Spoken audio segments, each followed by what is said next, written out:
In this one, we are going to set up a domain on our local computer that points to our local host, that is this right here, so we can test some more things with that domain. That is, I'm going to do tirr.co, and I'll actually make that being testable from our local computer. Right now, of course, it's not, so let's go ahead and change that.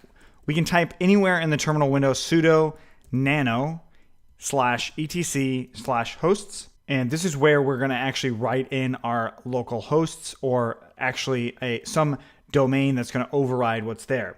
So if I type out 127.0.0.1, and then the domain I want to test, which I did tier, we'll call it tier, and 127.0.0.1, I will also test www.tir.com, and 127.0.0.1, and I'll do blog.tir.com.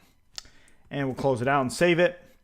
And now I can do tir.com, and it takes me back there, right?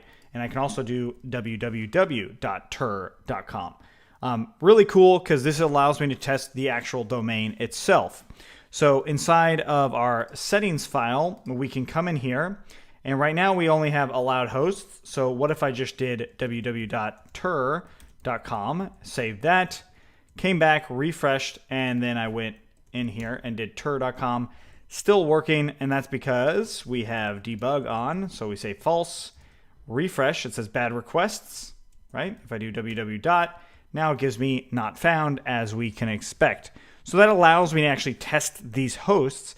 So as if when we actually go live, I'm going to have www.cur.co and as well as cur.co. Those are going to be the actual live ones. So when we're testing locally, we can actually change this to being, the two different cur ones, cur, We're going to change those just so we can actually test these hosts as they come through. Now, one of the things that I see right off the bat is how I have www and also without www. So I want to make sure that every wildcard domain, this right here, actually redirects to this right here, or vice versa. I'm going to have it with the www redirect because of just how our domain names, how we're going to want them to work. And that's going to be true when we go live as well. But this redirect is going to take some stuff. So we actually have to learn about how to work with our subdomains, which is something that Django doesn't have built in. So in the next one, we'll actually talk about that. But I did want to show you how to actually write and test your own local domain so you can see what it's going to look like on a live server. Notice we still have to put that port there. If I don't put the port, it just cannot be reached, right? So I definitely still have to put that port. And the reason I'm just going off of my shortcode is because I want to show that error actually come through. Now, of course, if debug was on true, it's still going to come through, but it's going to show us that yellow standard 4.4 page. That's one of those big things that Django has.